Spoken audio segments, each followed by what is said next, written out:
cheguei em frente à Jovem Pan. Na Paulista eu já fui xingado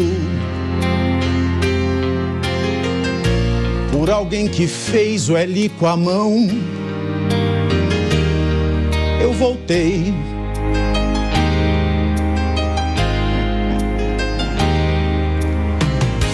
O Brasil vai ser como era antes. A PEC tudo modificou. Mas por você que tá revoltado, eu voltei. Vamos lá, maestro Zezinho. Eu voltei agora pra agitar, porque a PAN é o nosso lugar. Eu voltei pra mesa que eu deixei. Eu voltei e voltei bem acompanhado. Boa tarde, e conosco nessa terça-feira, dia 29 de novembro, estão Beatriz Finóquio, Nelson Kobayashi, Rodolfo Maris e Tomé Abduch. Comentaristas que não furam o teto dos fatos, nem os olhos dos brasileiros, cansados dessa novela onde faltam recursos, mas abunda a falta de vergonha. E por falar em orçamento e por falar em teto de gastos, meus queridos amigos, o senador Marcelo Castro, ele apresentou ontem a PEC elaborada pela equipe de transição de governo que pretende tirar o Auxílio Brasil do teto de gastos pelos próximos 4 anos. O texto prevê um gasto extra de 190 bilhões de reais fora do teto até o fim do mandato de Lula em 2026. Desse valor, meus queridos, 175 bilhões de reais são para o Bolsa Família e outros 23 bilhões de reais são para o governo eleito investir como achar melhor. Nessa terça-feira, a PEC conseguiu 29 assinaturas, 2 a mais que o necessário para tramitar.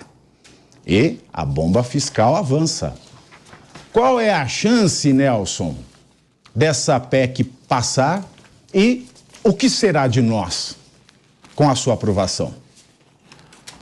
Bom, Pavinato, bem-vindo novamente, muito bom ter você de volta. Boa tarde a todos que nos acompanham, a nossa audiência, aos colegas da mesa.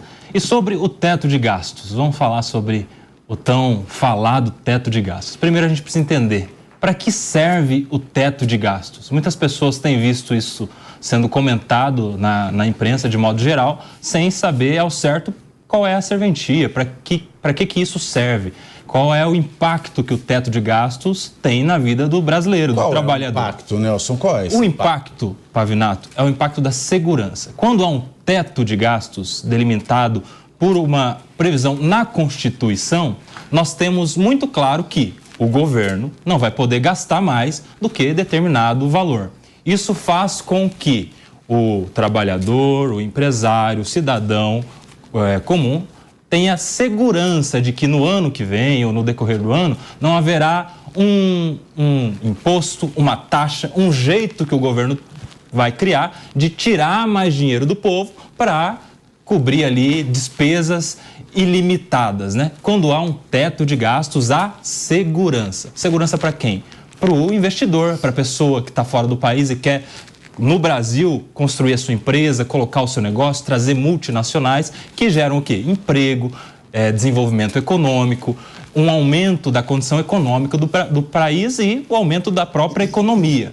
Quando há o furo do teto de gastos, Pavinato, o que nós temos é o contrário disso, a insegurança. E aí aquela pessoa que tinha um dinheiro que poderia investir já não tem mais essa segurança, ele não vai contratar mais pessoas, por exemplo, ele não vai fazer mais um chão de fábrica, por exemplo. Por quê? Porque como o governo está dando um recado claro de que não vai cumprir um teto de gastos, não vai se limitar àquela previsão antes constante na Constituição, daqui a pouco ele contrata um funcionário e o governo cria um imposto. E ele não vai ter dinheiro para pagar o funcionário e para pagar o imposto, por exemplo. Então, o furo no teto de gastos gera insegurança para todos os trabalhadores, para as pessoas comuns, para o cidadão, para os pequenos e médios empresários, para as pessoas que têm um dinheiro na mão e que poderiam, por exemplo, investir em crescimento. Esse é o impacto do furo do teto de gastos que a gente espera que não passe nesta quantidade. A gente sabe que, realmente, até se o Bolsonaro ganhasse, teria que haver ali uma proposta de emenda à Constituição para aumentar ali determinado valor para garantir o Auxílio Brasil, o Bolsa Família, mas não em 200 bilhões. O pretexto é muito bonito. Eles estão agora chamando de PEC do Bolsa Família para humanizar, para trazer uma narrativa muito bonita. Mas, na prática, esses quase 200 bilhões não são todos para o Bolsa Família. Eles vão, como eu disse aqui outro dia, passar a boiada. O argumento é muito bonito, mas cerca de 70 bilhões seriam suficientes, não 200 bilhões. Ô, Tomé, não era mais fácil fazer devagarinho, né, do que dar esse cheque em branco Lula? Faz um ano, vê como é que vai ser. É a famosa máxima do Martinho da Vila. Por que foi tudo só de uma vez? Olha, eu vou tentar explicar um pouco mais, né, do que isso, porque o PT, ele tinha duas alternativas. Ou ele ia colocar o pessoal do PSDB e vinha aparelhando o Estado devagar, como fizeram no passado, ou iam agradar a base deles, entrar com a turma toda que já governou o país lá atrás, que é o que a gente vê acontecendo. Essa PEC, que é uma PEC bomba, ela é mais ou menos, eu vou tentar explicar para vocês, fazer um comparativo com a Previdência. Vocês lembram que foi a Previdência, quando todos os brasileiros, ou a maioria, foi para as ruas para pedir a Previdência? Por que nós fizemos isso? Porque o país não ia ter dinheiro para pagar a Previdência. Administrar uma nação é muito simples, é mais ou menos como administrar a casa de vocês, por uma comparação. Você não empenha dinheiro que você não tem e não sabe de onde vai tirar. Se você continuar gastando, uma hora o dinheiro acaba e a bomba explode. É mais ou menos o que eles estão fazendo agora. Eles estão alocando um valor que o país não pode. Em 4 anos é mais ou menos o que nós gastamos na Previdência. A Previdência economizou aos cofres públicos algo na casa de 800 milhões de reais. E agora estão propondo algo na casa de 200 milhões que vai ter um período que ninguém sabe até quando. Olha só o absurdo e a irresponsabilidade que está se fazendo no país. É claro que tem que se ajudar os menos favorecidos, não há dúvida disso, mas com equilíbrio fiscal, com responsabilidade. O ministro Paulo Guedes, para poder pagar os R$200, o que ele estaria fazendo? Criando um pequeno imposto sobre lucros e dividendos. E em cima desse imposto, teria-se o dinheiro para poder pagar essa PEC, esse aumento que seria dado no momento do governo Jair Bolsonaro. Ou seja, só que agora ganha primeiro e gasta depois. Claro, não tem agora a gente dúvida. está vivendo Valores pequenos, com o pé no chão, mantendo a responsabilidade fiscal. E lá atrás, nós já vimos esse filme. O governo do PT lá atrás acabou sendo empichado quando tínhamos a presidente Dilma, por quê? Por conta de pedaladas fiscais. O que são pedaladas fiscais? Você não tem dinheiro para pagar a conta. Você vai no banco, pede um empréstimo, coloca na sua conta e demonstra que a tua conta está positiva. Mas você não conta para ninguém que você está devendo um monte. Então esse é o Brasil que nós vamos voltar a viver. Um Brasil sem responsabilidade, sem credibilidade, que vai desagradar com certeza os investidores internacionais, pois não vai haver segurança para que eles tenham o dinheiro deles aqui com tranquilidade e nós não sabemos para onde vamos. Mas a Globo já ensinou, Bia, que o mercado é uma entidade bolsonarista, tá? A Globolchevique já nos ensinou isso, né? Falaram isso expressamente. Agora, Beatriz, como cientista política, sabe o que eu quero te perguntar? Parece que eu estou lendo O Príncipe do Maquiavel. A maldade, ela tá vindo toda numa tocada só.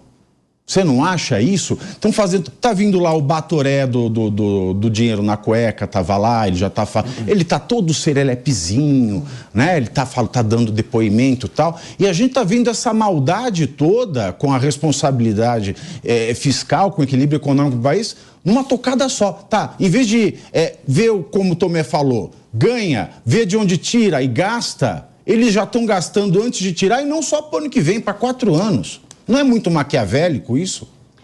É totalmente maquiavélico e, além disso, eu vejo que as pessoas elas precisam começar a ler Ortega y Gasset.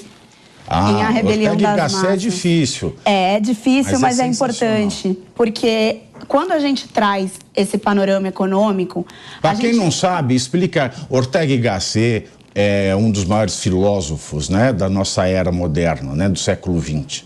Sensacional, a obra de Ortega y Gasset, ela é um farol né, no pensamento do nosso mundo. Desculpe. Imagina, pode ficar à vontade. Inclusive, é necessário trazer esse tipo de informação, porque se a gente olha até a Rebelião das Massas, que aí é uma das obras mais aclamadas, você vê que tem justamente essa necessidade que o Lula faz com maestria de classificar a massa. Ele classifica o nós contra eles e, através dessa narrativa, que narrativa é tudo, é que ele começa a validar e até mudar e humanizar uma PEC que simplesmente vai acabar com o nosso país. Não estou sendo fatalista, ela de fato é perigosa.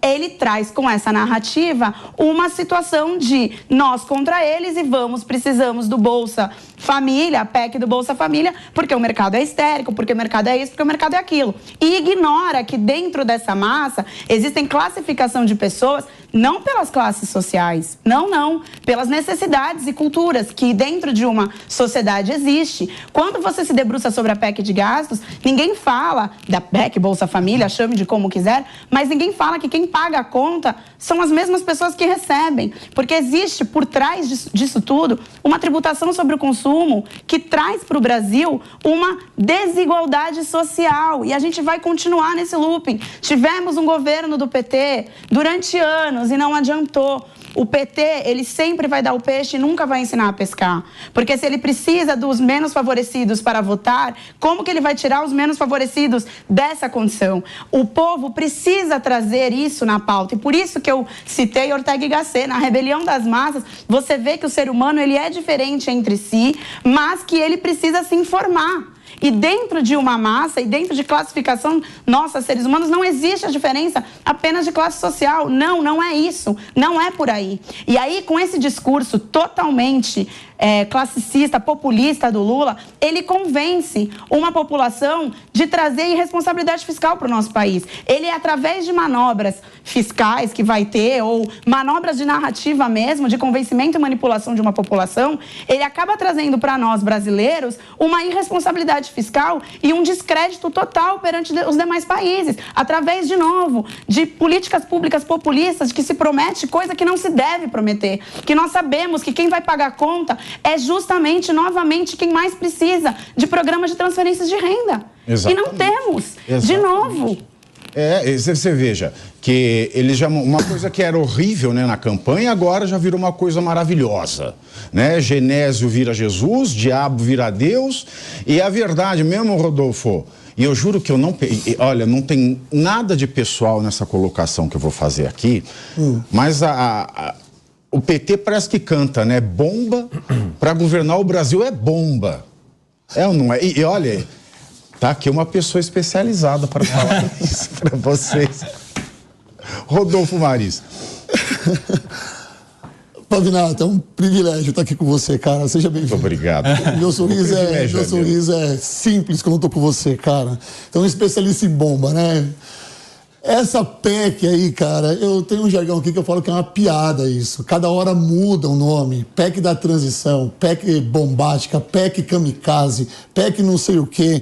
Fato é, cara, que o principal objetivo para eles é a manutenção dos R$600 do Bolsa Família, o que é uma falácia. E agora tem um acréscimo, hein? Tem 150 para cada criança de até 6 anos. Olha o que vai incentivar o quê? Não Filhos. tenha dúvida. Filhos. A taxa de natalidade. Não tenha dúvida. O que falta, talvez, para essas pessoas que votaram no Lula é justamente um pouquinho mais, se aprofundar um pouquinho mais nas leituras. Como diz aqui Ortega y Gasset, né? Gasset é um filósofo e nem todo mundo tem esse acesso a esse tipo de conteúdo. Então ele sabe que ele prega e ele fala com a massa de verdade. É a massa que colocou ele lá. É a massa que vai falar, agora eu tenho mais R$150 para ter um filho aqui. A pessoa tem 5 filhos, vai receber lá uma bolada. E a criança, aquela situação, porque não vai melhorar a educação, não vai melhorar. Aí vai tendo filho, de 150. Não tem um planejamento para isso, não tem uma política urbana para isso. Eles querem só o voto e querem estar acompanhado com isso. Falta, na verdade, um pouco mais de informação para essas pessoas que colocaram o Lula no poder, porque mal começou, ele nem se empossou ainda, mas já está lá fazendo essas loucuras financeiras que quem vai pagar no final das contas somos nós e até o povo brasileiro que colocou ele lá, cara. Exatamente.